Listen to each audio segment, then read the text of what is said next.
की जवाब देता हूं, फिर राजनीतिक जवाब। जी, पहली बात, जो महामहिम राष्ट्रपति की बात है, तो इनके मन में कितना सम्मान है यह साफ दिखाई पड़ता है। जिन्होंने उनको इविल फिलॉसफी का रिप्रेजेंटेटर कहा, जिन्होंने उनके लिए राष्ट्रपत्नी शब्द प्रयोग किया, महामहिम राष्ट्रपति के पहले अभिभाषण का बहिष्कार किया, वो लोग आकर जब आज बगुला भक्ति दिखाते हैं या बेलैया दंडवत दिखाते हैं तो सबको समझ में आता है कि क्या चेहरा है और क्या मुखौटा है। अब तकनीकी बात कहता हूं।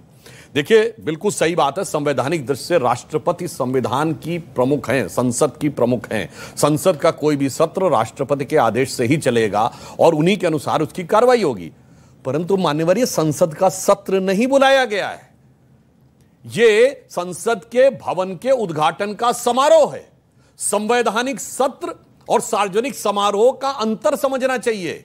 यह भवन का उद्घाटन है। जैसे मैं उदाहरण, इन्होंने बात कही, लोकतंत्र का मंदिर है, तो मंदिर में क्या होता है, गर्भगृह में अधिष्ठाता देवता या देवी स्थापित होती हैं और जो बाहर का द्वार होता है परिसर का, वो कब खुलता है, व्यवस्थापक तय करते हैं ना, मेन गेट खुलता है। फिर जब गर्भगृह में पूजा अनुष्ठान शुरू होता है तब देवता की आवश्यकता होती है। ये मंदिर के गर्भगृह के देवता उठ के नहीं जाते हैं दरवाजे को खोलने के लिए। तो यहां पर लोकतंत्र का मंदिर है, संसद की प्रक्रिया उसकी पूजा है और भारत के लोक जनता 140 करोड़ की भावना वो देवता है जिसका प्रतीक रूप में प्रेजेंटेशन राष्ट्रपति करती हैं। तब आप बताइए, आप उनसे कहें तो आप ऐसा जैसे आप कहने नहीं, वो मंदिर का मुख्य द्वार खोलने के लिए देवता को बाहर लेके आओ। और अंत में एक बात अब थोड़ी सी राजनीतिक भी कह देता हूं। देखिए, इसीलिए जब 16 मई 2014 को रिजल्ट आया था तो 2 दिन बाद लंदन के द गार्डियन अखबार ने अपने संपादकीय में लिखा था 18 मई 2014, आप जाके चेक कर लीजिएगा कि 16 मई 2014, वो अंग्रेजी में लिखा था, हिंदी में बोल रहा हूं, भारत के इतिहास में नियति के साथ दूसरा मिलन माना जाना चाहिए और यह दिन वो माना जाना चाहिए जिस दिन अंग्रेज ब्रिटिशर्स फाइनली लेफ्ट इंडिया, जिस दिन अंग्रेज वास्तविकता में भारत छोड़ के गए, क्योंकि आजादी के बाद लंबे समय तक एक ऐसे विचार का शासन रहा जो अपनी विरासत में उपनिवेशवादी मानसिकता का प्रतीक था। इसलिए वो संसद जिसका foundation stone Duke of cannot ने रखा, जिसकी उद्घाटन इरविन ने किया, इरविन भी एग्जीक्यूटिव हेड थे, कॉन्स्टिट्यूशनल हेड नहीं थे, जिसके सामने का जो मार्ग था उसे किंग्स वे कहा जाता, सिर्फ नाम बदला था, भाव नहीं बदला था, राजपथ था, जिसके सामने किंग की मूर्ति 1968 तक लगी थी। वो जिन लोगों के दिमाग में रचा बसा है, उनके लिए 21वीं सदी के स्वाभिमानी भारत का यह स्वरूप निश्चित रूप से अखरने वाला है। जी, मैं कांग्रेस को मौका दे रहा हूं, फिर उसके बाद मैं सपा बसपा के ऊपर जाऊंगा। लेकिन अबे दुबे, पॉइंट यह है कि आप पहले संसद का विरोध कर रहे थे, अब आप सिंगोल का भी विरोध कर रहे हो। भारत की संस्कृति का बड़ा हिस्सा है, उसको व्हाट्सएप मान रहे हो। भारत की संस्कृति का बहुत बड़ा हिस्सा जिसको पंडित नेहरू ने धारण करा और आप उसको व्हाट्सएप मान रहे हो। क्या सिंगोल व्हाट्सएप यूनिवर्सिटी से निकला हुआ है? Point number 1। क्या कांग्रेस पार्टी कंफ्यूज है? पहले वो विरोध करती है पार्लियामेंट की बिल्डिंग का, ये फिजूल करती है, फिर वो विरोध करती है कि मोदी जी उद्घाटन क्यों कर रहे हैं, अब वो विरोध करती है सिंगोल को लगाया जा रहा है। आपकी तो गोल पोस्ट ही 3 है, कभी इधर कभी उधर कभी इधर।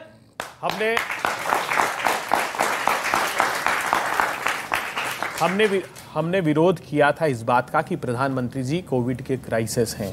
अगर हम इतनी बड़ी राशि को अंतिम पंक्ति में खड़े हुए लोगों के न्याय के लिए लगाएंगे तो ज्यादा उचित होगा। तो न्याय तो मिल गया, सबको वैक्सीन लग गई। एक मिनट सुन लीजिए, हाथ खड़ा करें जिसको वैक्सीन लगी है। भाई सर देख लीजिए न्याय कितना हो गया।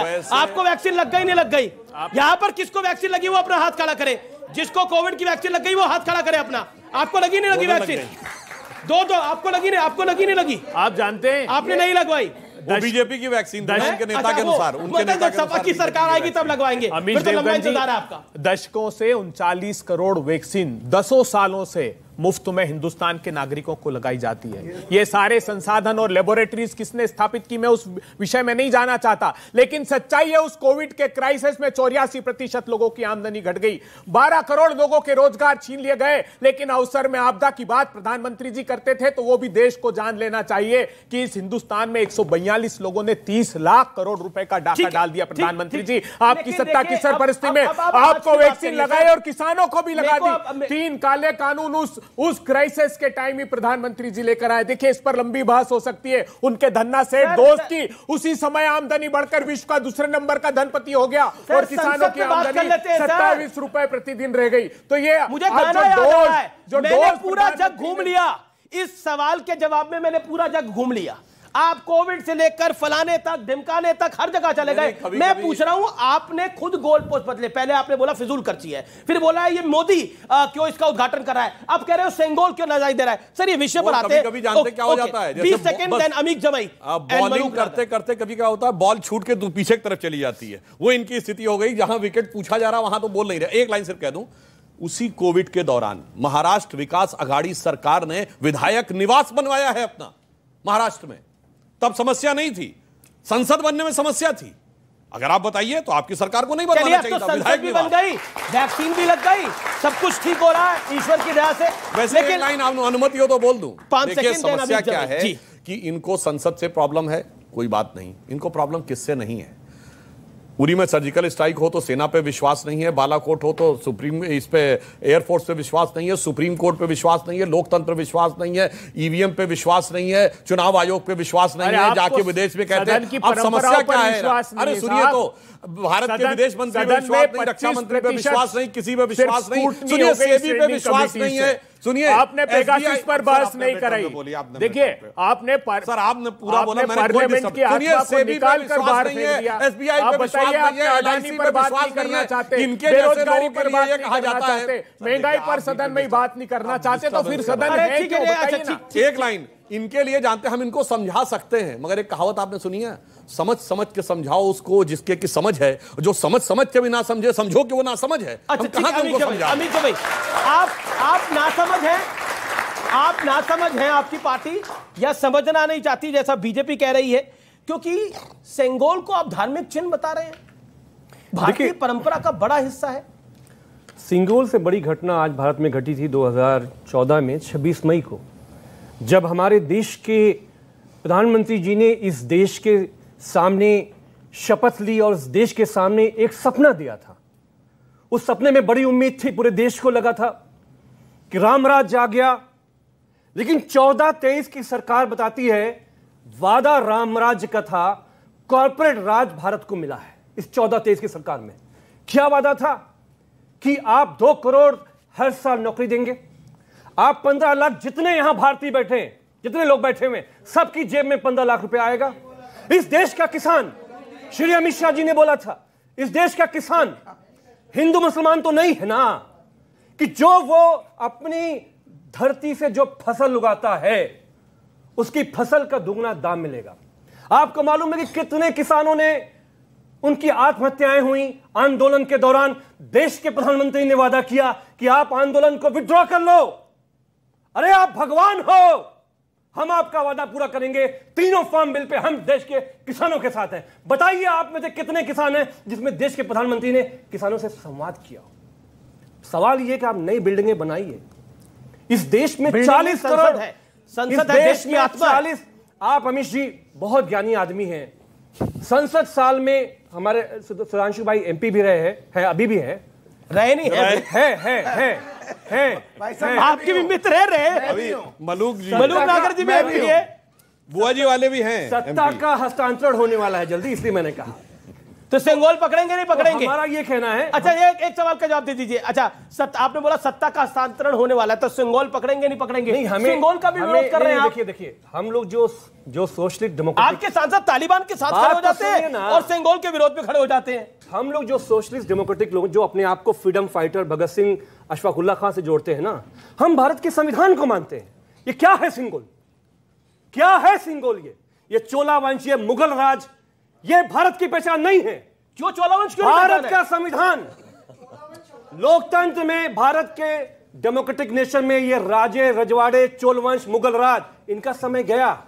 संविधान से गवर्न होने वाला जो राज है, कांग्रेस के साथ है। हम ये नहीं, हम चाहते हैं, हम ये पूछ रहे हैं कि प्रधानमंत्री ने अशोक चिन्ह को मिटाने की लोकसभा में कोशिश क्यों, सदन में कोशिश की? ठीक है, जवाब ले लेते हैं। सुधांशु मैं आपको बताऊंगा, लेकिन मलूक नागर, चोलवंश भारत की पहचान नहीं है, सेंगोल भारत की पहचान नहीं है, ये संसद गलत बन रही है, तो आप गलत के साथ खड़े हैं क्या? तो देखिए, एक तो मुझे टाइम जरूर देना, क्योंकि पार्लियामेंट में मैं बेस्ट पार्लियामेंटेरियन हूं, रैंकिंग। तालियां आपके लिए। मुझे आप औरों से प्रश्न करते हैं, मुझे एक प्यारा सा प्रश्न आपसे करना है। सबसे पहले आपने मेरा परिचय कराया, लोगों ने तालियां बजाई। फिर सुधांशु जी का कराया, लोगों ने तालियां बजाई। और जब हमारे साथी कांग्रेस का कराया परिचय और किसी ने नहीं बजाई, तो आपने इनके लिए कह के ताली क्यों बजवाई, इसका जवाब आप दे दो जरा। चलिए हम तो सबके लिए तालियां चाहते हैं बजे, आपके लिए भी बजे, उनके लिए भी बजे। सर ये आप दुर्भावना सर रखें मलूक जी, आप देखिए चाहे दुर्भावना रखें, मैंने संसद में बैठे नहीं है, पहली बार बोल रहे हैं। देखिए इसी तरह की वजह से इनका नाश गया है। बीच में इंटरप्ट मत करो, अपनी बात रखो, देश में मैसेज दो कि हम बढ़िया बात रखना जानते हैं, कंफ्यूज नहीं है, इसलिए माफी चाहता हूं। देखिए इन्होंने नई संसद का विरोध करा, क्यों करा ये आपने जो बताया 1927, इसमें मैं कुछ एडिशन करना चाहता हूं।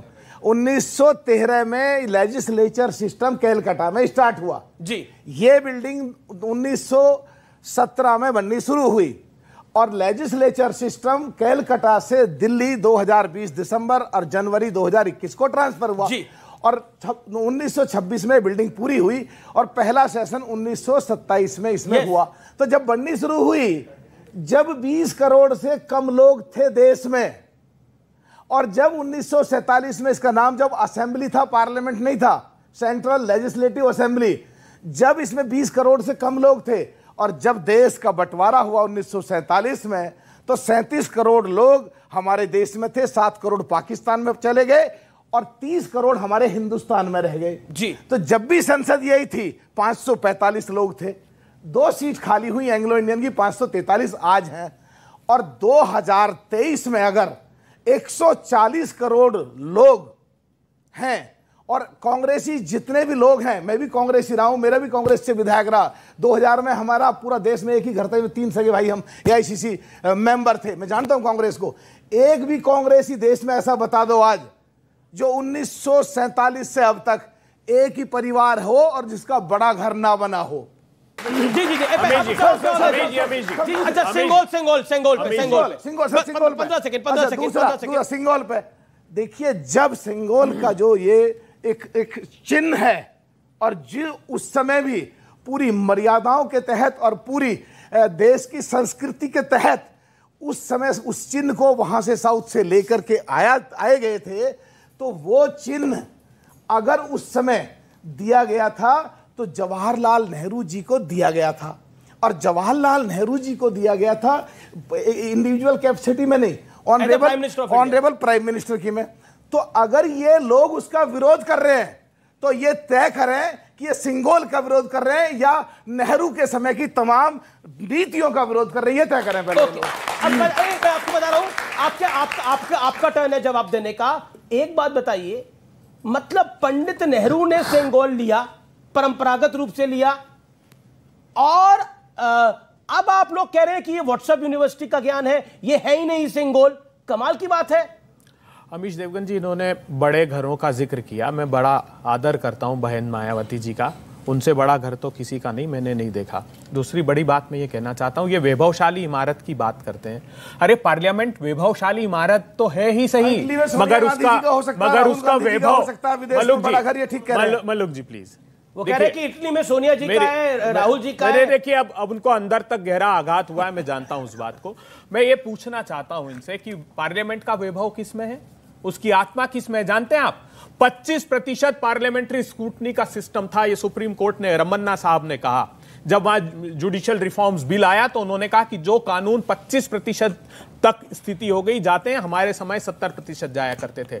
11%, गौर से सुनिएगा, पब्लिक कंसल्टेशन के लिए परंपरा थी कि जनता को जानना चाहिए कि कौन सा कानून बन रहा है, उनमें उनका हित क्या है, वो घटाकर 11% कर दिया। ऑर्डिनेंस राज हिंदुस्तान में मोदी जी ने प्रतिस्थापित कर दिया। देश में आते ही जब उन्होंने शपथ ली थी, उसके बाद एक के बाद एक जमीन हड़पने के 3 राहुल गांधी जी लड़े जनता से जमीन पर। मैं जानता हूं वो क्या था, वो क्या जो राहुल गांधी ने फाड़ा था प्रेस क्लब ऑफ इंडिया में, वो क्या था? ऑर्डिनेंस था, बताता हूं, ऑर्डिनेंस था या कुछ और था? बहुत अच्छी बात, क्या लेके आए थे? मैं अच्छा प्रश्न कर उपदेश कुशल बहुतेरे। सुनिए अमीश देवगन जी, 11 ऑर्डिनेंस हर साल आने लगे और महात्मा गांधी ने कहा है जो कानून आपके न्याय की रक्षा न करता उसे फाड़ कर फेंक देना चाहिए। राहुल गांधी जी ने अपराधियों को पार्लियामेंट में रोकने के लिए वो कानून टाइम लिमिट को फॉलो करें सर, टाइम लिमिट को फॉलो करें। सुधांशु त्रिवेदी, एक बड़ा सवाल आया जो अमीक जमई ने सवाल उठाया कि